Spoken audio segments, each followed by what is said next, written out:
Okay ji, Assalamu alaikum. So today we are going to talk about positions in CSS 3.0. सबसे पहले इस चीज को अंडरस्टैंड करो कि व्हाट इज पोजीशन। पोजीशन क्या होती है? पोजीशन बेसिकली डिफाइन ये कर रहा है कि आपकी वेबसाइट पे कौन सा एलिमेंट किस जगह पे मौजूद है, उसको पोजीशन कहते हैं। आसान लफ्जों में समझा दिया। अगर आपकी इमेज लेफ्ट हैंड पे मौजूद है और आपका कोई और कंटेंट राइट साइड पे मौजूद है, तो ये बेसिकली इसकी पोजीशन कहलाती है। ठीक है, इसकी एक मिसाल और लो। आपके पास एक बॉक्स है। अब एक बॉक्स यहां है और एक बॉक्स बिल्कुल उसके बराबर में। We have two boxes on a parallel series, first over there, second over there. ठीक है, मिसाल के तौर पे मैं इसको एमएस पेंट के ऊपर आपके सामने क्रिएट करता हूं। फॉर एग्जाम्पल ये मेरी एक कंप्लीट वेबसाइट यानी कि मेरा एक पेज है, मेरा ब्राउजर का फुल पेज है, और इस ब्राउजर में I have two boxes like this. ठीक है, अगर मैं बात करूं कि मुझे ये दो बॉक्सेस चाहिए और बिल्कुल इसी तरह चाहिए, अब इन बॉक्सेस में डेटा क्या आएगा? ये जो आपके पास छोटा वाला बॉक्स है, इसमें आपके पास एक इमेज आनी है, और जो बड़ा वाला बॉक्स है, इसमें आपके पास एक टेक्स्ट आएगा। इमेज और टेक्स्ट, इमेज और टेक्स्ट। ठीक है, बहुत छोटा सा मैंने लेआउट बनाया। अब ये लेआउट हो या पीसीबी वाला लेआउट जो अभी आपने बनाया है, या इसके अलावा कोई भी लेआउट हो, पूरी वेबसाइट में एक चीज बहुत अहम रोल प्ले करती है। What is position?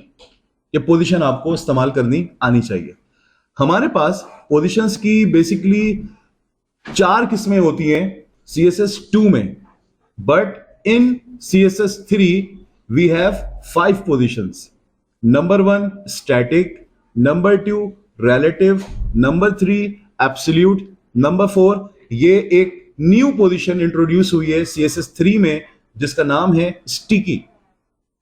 यानी कि overall we have 4 positions in CSS2, but in CSS3 we have 5 positions.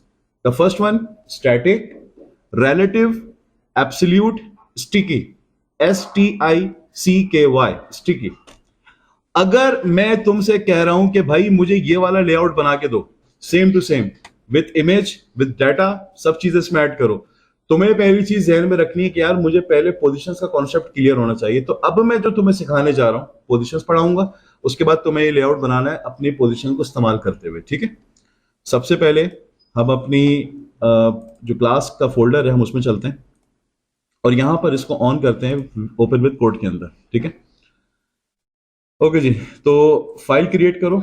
File का नाम रखो positions.html। उसके बाद तुम्हें पता है हमें क्या रिक्वायर्ड होता है, बॉयलर प्लेटिंग कोड, ये हमें चाहिए। इसमें आते हैं और सबसे पहला काम, अगर तुम एक्सटर्नल CSS पे काम कर रहे हो तो तुम्हारे पास यहाँ style.css होनी चाहिए, क्योंकि मेरे पास है, मैं इस पे काम कर सकता हूँ।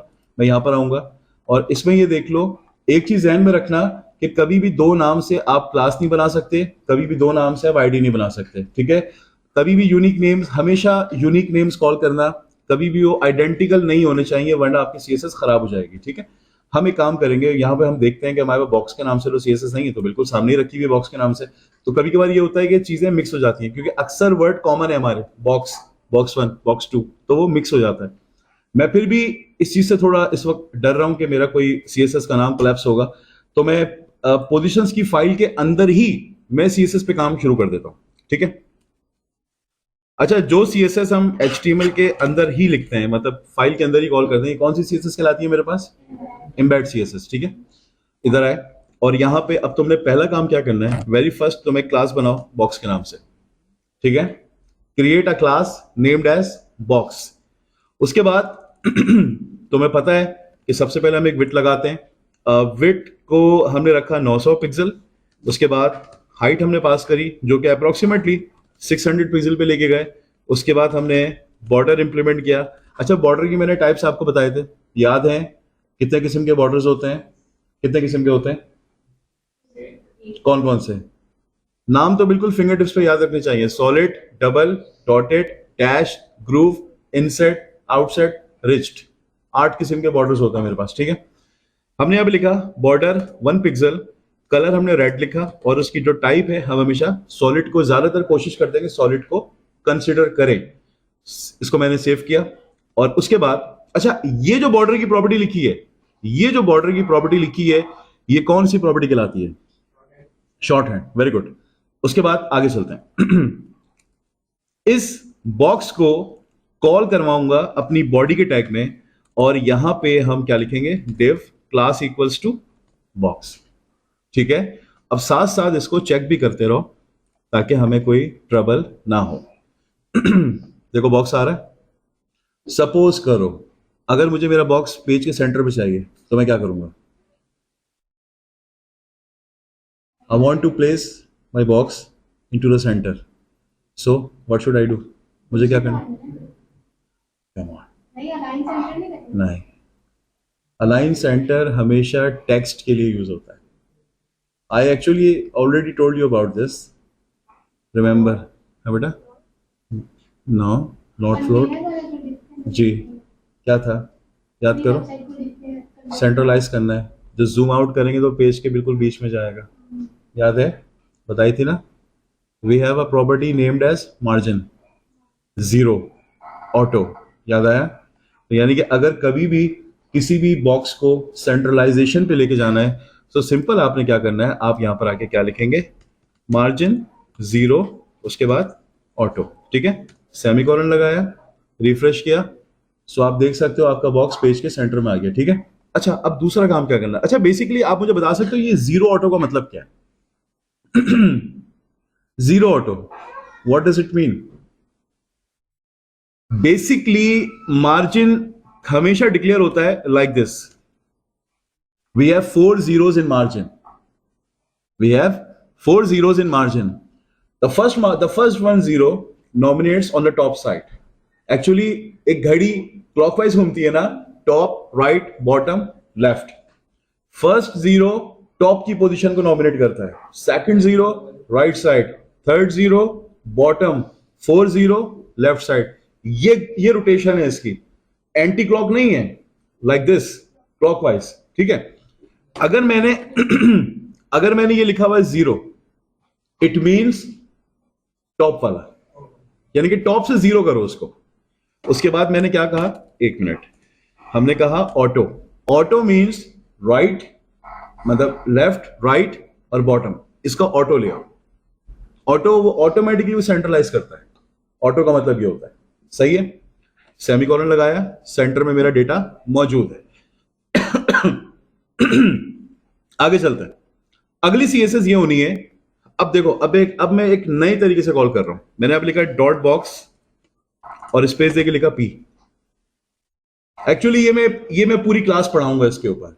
इसको हम कहते हैं सीएसएस 3 में कॉम्बिनेटर्स का लॉन्च होना, यानी कि कॉम्बिनेटर्स इन सीएसएस 3। कॉम्बिनेटर्स, अब कॉम्बिनेटर्स 4-5 किस्म के होते हैं, वो मैं पूरी क्लास उसके ऊपर दूंगा आपको। बट राइट नाउ अभी तुम्हारे सामने लिखा हुआ है डॉट बॉक्स स्पेस पी। ये स्पेस का मतलब क्या होता है? हमारे पास CSS 3 में इस स्पेस को कहते हैं डिसेंडेंट।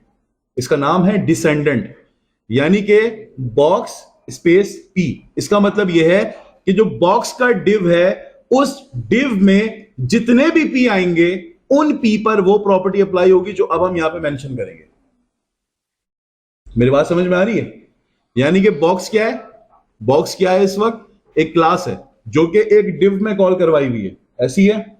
अब मैंने यहां पे लिखा हुआ है डॉट बॉक्स स्पेस पी, यानी उस डिव के अंदर जितने भी पी आएंगे, पी से मुराद पैराग्राफ का टैग, यानी कि जितने भी पैराग्राफ का टैग आएंगे उन तमाम टैग्स के ऊपर वही प्रॉपर्टी अप्लाई होगी जो अब मैं मेंशन करने जा रहा हूं, लाइक दिस। इधर आया, इधर मैंने कहा कि जो मेरा कलर है वो कलर आप रखो रेड, सपोज रेड। हम सीएसएस में कभी भी कलर इंप्लीमेंट करते हैं ना, तो कभी भी हम फॉन्ट कलर नहीं लिखते, we always used colour colon red. उसके बाद हम कहते हैं कि जो फॉन्ट का साइज है, फॉन्ट साइज हमने रखा लेट सपोज आप 14 पिक्सल। अच्छा, इसमें फॉन्ट का साइज ईएम की यूनिट से भी हम देते हैं, ईएम। ईएम बेसिकली एक रिलेटिव यूनिट है जो कि बेसिकली पिक्सल को देखते हुए चलती है, यानी कि लिखा हुआ है ना 14 पिक्सल, 14 पिक्सल भी दे सकता हूं, और यहां पे मैं 1 EM भी दे सकता हूं, 1 EM, 2 EM, 3 EM। अब समझ लो ये EM क्या है? EM एक यूनिट है। EM एक यूनिट है जो कि टेक्स्ट की, जो कि टेक्स्ट और पिक्सल की जगह पे यूज होती है। 1 em is equals to 16 pixel. 1 em equals to 16 pixel. 0.5 em equals to 8 pixel. इसको ध्यान में रखना। 8 और 8 16।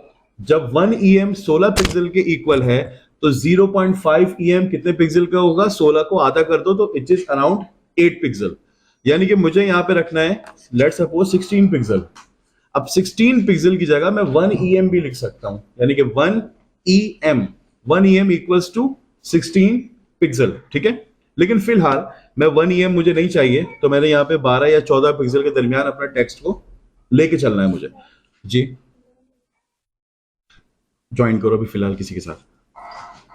उसके बाद वेरी नेक्स्ट अब हम यहां पे लिखेंगे टेक्स्ट अलाइन। टेक्स्ट अलाइन को हम इस तरह करते हैं कि जस्टिफाई। अब ये जस्टिफाई से मुराद क्या है? वो भी टेक्स्ट अलाइन।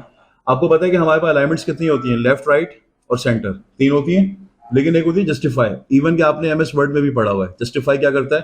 दोनों तरफ से टेक्स्ट को इक्वल कर देता है, स्टार्टिंग से भी और एंडिंग से भी।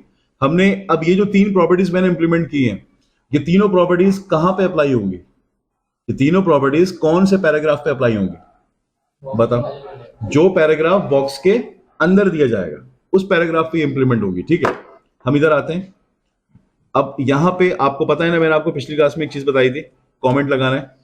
यहां पे मैंने लिखा है एंड ऑफ, कौन सा डिव है? Box div. फिर उसके बाद हम यहां पर एक और डिव लगाते हैं, डिव डॉट, इसका बल्कि डॉट भी नहीं लगाऊंगा यहां पे, मैं डिव भी नहीं लगा रहा, मैं यहां पे सिंपल एक पैराग्राफ लगाऊंगा, दैट्स इट। क्योंकि हमने कोई क्लास नहीं दी है, हमने सिंपल कहा है कि जो क्लास है बॉक्स की उसके अंदर जो पैराग्राफ का टैग आएगा, तो सिंपल मैंने पैराग्राफ को नॉमिनेट किया है, यानी कि मैंने पी को नॉमिनेट किया है, मैंने कोई क्लास नहीं दी है यहाँ पे। तो अब मैं इस पी के अंदर आके मैं टैग लिख दूंगा, लेट सपोज लॉरेम इप्सम वाला। ये एक डेमोस्ट्रेशन टैग है, कॉपी किया और इसको रन करके देखते हैं। एक सेकेंड यार, ये इंटरनेट प्रॉब्लम कर रहा है। शेयरिंग आ रही है ना सबके पास? ठीक है, ये देखो फॉन्ट दिख रहा है आपको? एक्चुअली बहुत छोटा फॉन्ट का साइज बहुत छोटा है इस वक्त। हम एक काम करते हैं, हम इधर आते हैं और फॉन्ट का साइज 12 की जगह हम इसको करते हैं 16 पिक्सल कर देते हैं। सेव करते हैं, यहाँ पे आते हैं, नोट हो रहा है? अगर और बड़ा करना चाह रहे हो तो मेरे काम करो 32 पिक्सल कर दो, यहाँ पर आके लिख दो 2 em।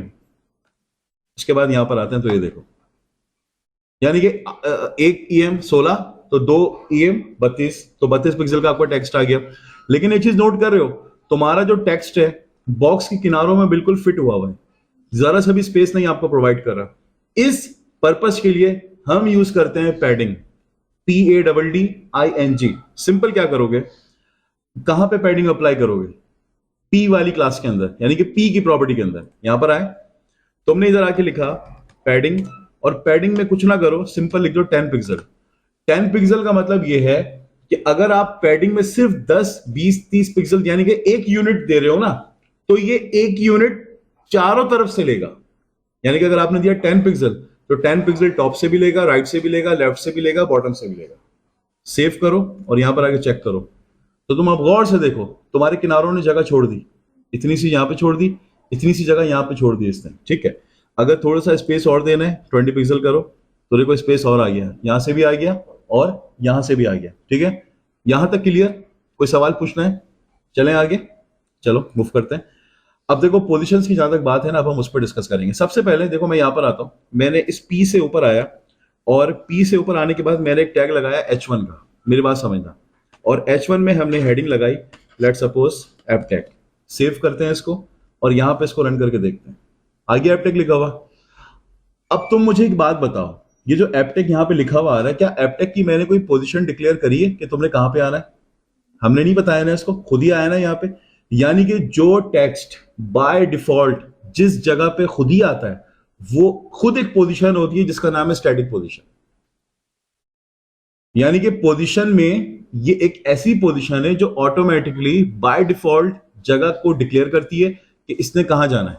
ये ऐप टैग यहां पर आ गया, इसका मतलब that position is called static position, क्योंकि ये डिक्लेयर नहीं हुई हुई। जो अनडिक्लेयर पोजीशन होती है वो स्टैटिक होती है, इसको ध्यान में रखो, कीप इन योर माइंड। आगे चलते हैं। अब फर्ज करो तुम ये चाह रहे हो कि जो एपटेक लिखा हुआ ये थोड़ा सा नीचे आ जाए, टॉप से थोड़ा नीचे करूं मैं इसको, ठीक है। तो अब हम यहां पर आएंगे और हम यहां पर एक और मतलब प्रॉपर्टी डिक्लेयर करेंगे। हमने यहां पर आके लिखा डॉट डिव और यहां पर लिखा मैंने h1। समझ में आ गया होगा इसका मतलब क्या है। कर्ली ब्रेसेस लगाए और यहां पर एक प्रॉपर्टी लगा रहा हूं मार्जिन 0000। पता है ना 0000। अभी मैंने बताया पहला जीरो किसको नॉमिनेट करता है, टॉप, दूसरा राइट, तीसरा, चौथा लेफ्ट। सिंपल, ठीक है। अब मुझे इस एपटेक को ऊपर से नीचे लेकर आना है यानी कि टॉप से थोड़ी स्पेस देनी है। तो मैं क्या करूंगा, मैं कौन से जीरो को छेड़ूंगा, फर्स्ट वन। अब फर्स्ट करो, यहां पर आके मैं लिखता हूं 20 पिक्सल। मैं कहता हूं कि भाई ऊपर से 20 पिक्सल नीचे लेके जाओ उसको, ऊपर से। सेव करते हैं और यहां पर आते हैं। एक मिनट, इसको इंप्लीमेंट करना पड़ेगा, एक मिनट को। 20 की जगह इसको मैं 40 करके देखता हूं। ये इंप्लीमेंट नहीं हो रहा, इसके ऊपर कुछ गड़बड़ मुझे लग रहा है। अच्छा अच्छा अच्छा अच्छा, बिल्कुल गड़बड़ है। गड़बड़ क्या है, नोट की तुम लोगों ने क्या, डिव लिख दिया मैंने। एक्चुअली ये डॉट की जगह यहाँ पे डिव डिव लिख दिया। एक्चुअली ये बॉक्स होना है क्योंकि सीएसएस तो बॉक्स के नाम से बनी है ना। और मैं इधर आया, एक मिनट, डॉट बॉक्स सही है। अब मैं इसको 20 की जगह वापस 40 करके देखता हूँ। तो मैं एक चीज नोट करो, अभी मैं और थोड़ा सा इसको बढ़ा देता हूँ, 140 कर देता हूँ। कुछ नोट किया, क्या नोट किया, टॉप से नीचे तो आ गया, लेकिन तुमने एक चीज और नोट नहीं करी, अपने साथ टेक्स्ट को भी लेके आ गया नहीं वो नीचे। जबकि हमने सिर्फ मूव करना था H1 को, तो वो साथ साथ वो P को भी लेते हुए चल रहा है। जबकि ये चीज गलत है, हम तो सिर्फ H1 को मूव करना चाह रहे हैं। अब हम इस पॉइंट पे क्या करें भाई, कुछ जगहों पर मार्जिन आपका साथ नहीं देता, डिजाइन में रखो। कुछ जगहों पर कुछ कंडीशन ऐसी होती है जहां मार्जिन बिल्कुल हाथ हाथ उठा लेता है, मार्जिन अपने साथ साथ दूसरों को भी लेकर चलना शुरू कर देता है। तो इस जगह पे मार्जिन वाला जो प्रॉपर्टी है, मार्जिन की प्रॉपर्टी, वो इंप्लीमेंट नहीं करेंगे। अब हम क्या यूज करेंगे we are going to use position. और पहली पोजीशन है जिसका नाम है, जो मैं आपको सिखा रहा हूं, रिलेटिव। ठीक है, पोजीशन क्या लिखी, रिलेटिव लिखी और अब हम नीचे आएंगे। अब मुझे इसको कहां से मतलब मूव देना है, टॉप से देना है ना। तो यहां पर आगे सिंपल क्या लिखोगे, टॉप। क्या लिखा मैंने, टॉप। पहले पोजीशन को डिक्लेयर किया विच इज रिलेटिव। अब हमने ये बताया कि पोजीशन तो तुम्हारी हमने रिलेटिव सेट कर दी। नाउ अब मूव करोगे तुम टॉप से, तो हमने क्या कहा है, टॉप।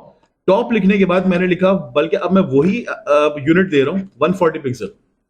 और अब सेव करते हैं और चेक करते हैं। अब तुम नोट करो, अब जो टेक्स्ट था वो वापस अपनी जगह पे गया, अब सिर्फ हेडिंग तुम्हारी मूव कर रही है।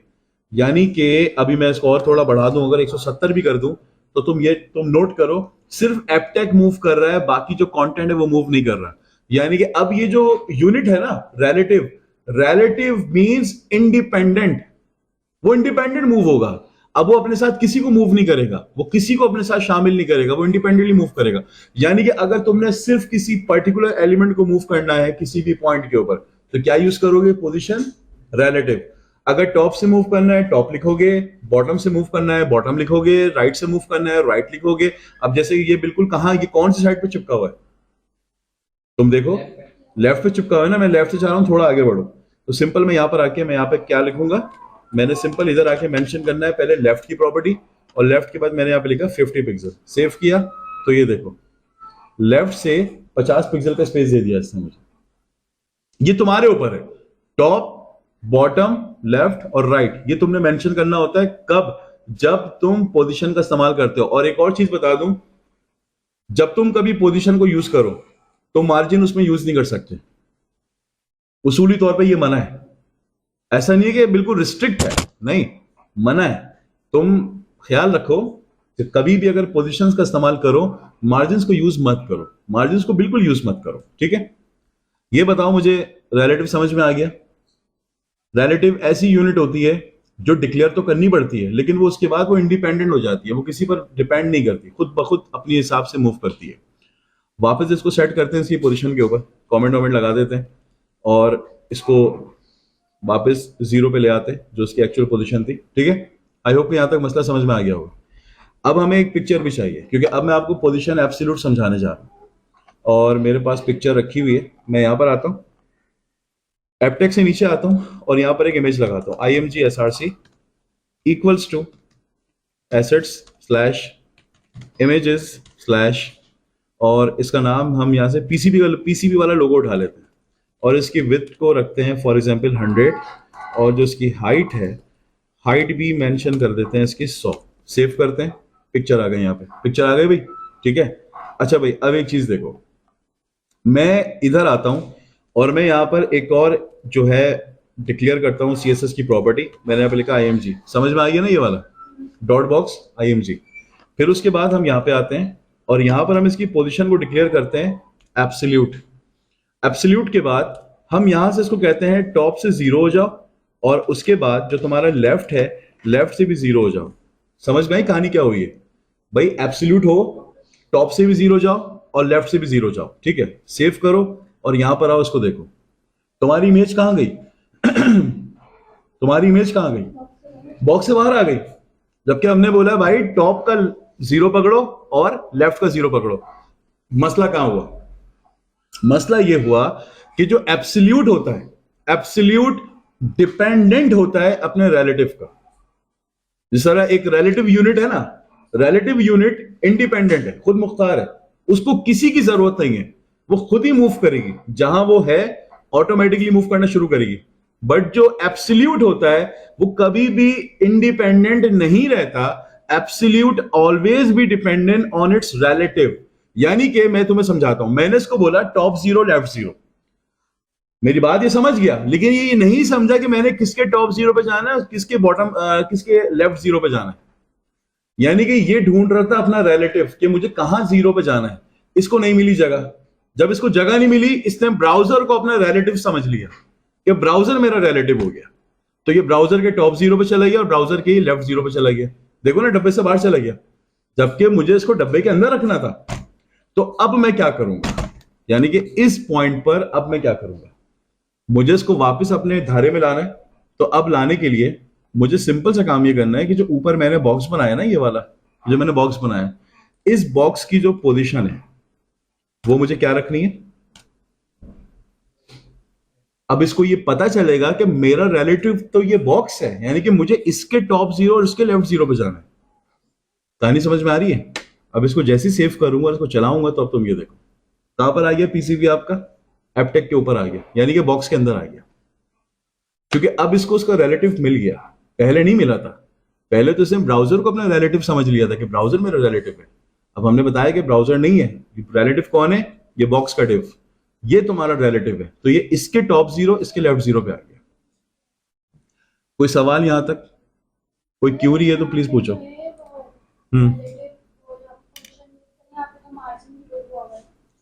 मैंने अभी 1 मिनट बोला था ना, मैंने कहा कैद नहीं है, मैंने कहा कैद नहीं है, सिर्फ मना है, एहतियात, क्योंकि कुछ जगहों पे कंडीशन हमें देनी पड़ती है इस तरह। अब जैसे कि बॉक्स में मैंने दिया हुआ है ना मार्जिन 0, एक मिसाल है, मैं काम करता हूं, मैं यहां से इसको हटा देता हूं, मैंने हटाया इसको, ठीक है। मैं सबसे ऊपर आता हूं और यहां पे मैं लगाता हूं स्टैरिक कर्ली ब्रेसेस, और यहां पर इसको मैंने पेस्ट कर दिया और यहां पर आता है। समझ आया मैंने क्या करा? फिर से देखो, फिर से देखो, एक्चुअली ये फिनोमेना मैं पहले आपको बता चुका हूं। मार्जिन 0 पैडिंग 0 वाला जो हैशटैग बना हुआ है, हैशटैग का नाम मैंने क्या बताया था? Universal selector.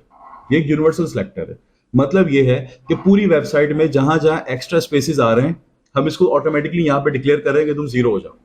यानी कि जो ये इसने एक इशू उठाया ना कि आपने पोजीशन रिलेटिव भी डिफाइन कर दी और ऊपर उसके मार्जिन भी लिखा हुआ है, मैंने जबकि मना किया था, लेकिन फिर मैंने ये भी कहा कि कैद नहीं है, प्रॉपर कैद नहीं है। अब मैंने क्या करा, उस चीज से बचने के लिए उस कंफ्यूजन को दूर कर दिया, मैंने मार्जिन हटा दिया, मैंने बॉक्स से मार्जिन हटा दिया और मैं ऊपर गया, मैंने यूनिवर्सल सिलेक्टर लगाया और मैंने वहां पे मार्जिन 0 ऑटो कर दिया। यानी बात मैंने वही कर दी अपने हिसाब से, मैंने वही काम किया। आपकी वेबसाइट अभी भी सेंट्रलाइज में ही है, वेबसाइट आपकी खराब नहीं हुई है। इवन कि अगर तुम चाह रहे हो ना कि ये ऊपर से थोड़ा स्पेस आ जाए, ये जो एपटेक का बॉक्स बिल्कुल चिपक गया ऊपर, थोड़ा स्पेस दे दो, तो ये जो आपने लिखा है ना 0 की जगह आप यहाँ पे कर दो लेट्स अबाउट 10 पिक्सल कर दो, कि भाई 10 पिक्सल ऊपर से स्पेस दो, लेकिन ऑटो में रखना, ऑटो से मुराद बीच में रखना। सेव करा, यहां पर आते हैं, ये देखो ऊपर से स्पेस भी आ गया और साइडों के साइडें जितनी भी हैं वो आपकी ऑटो में ही मौजूद है। यहां तक मुझे बताओ कोई प्रॉब्लम है? आइए इधर आ जाए। ये इमेज का, ये इमेज की CSS है और ये इमेज का अपना कोड है HTML का। मैंने जस्ट एक इमेज कॉल कराई है, उसमें कोई क्लास नहीं लगाई, कोई आईडी नहीं लगाई, सिर्फ ऊपर उस इमेज की प्रॉपर्टी डिक्लेयर की है और उस इमेज को मैंने 3 चीजें कही हैं, position absolute, left 0, top 0, that's it. कोई सवाल? ठीक है, 2 पोजीशंस तुम्हारी रह गई हैं, उनकी वीडियो मैं अलग बनाऊंगा, स्टिकी और फिक्स्ड। ठीक है, अच्छा अभी मैं वीडियो तो वैसे मैं वाइंड अप कर रहा हूं, लेकिन अब जो तुम्हारा टास्क होगा ना, जो तुमने अभी करना है बैठ के, वो तुमने ये करना है, इस जगह को, इस लेआउट को ध्यान से देख लो। एक्चुअली ये कोई लेआउट ही नहीं है, सिर्फ डब्बे बने हुए हैं, बट डब्बे पोजीशंस की मदद से बने हुए हैं। तुमने पोजीशंस को यूज करना है और यूज करके डब्बे आपने बनाने। बॉक्सेस बिल्कुल same to same like this. ठीक है, तो नेक्स्ट वीडियो में मैं वो कवर कर दूंगा।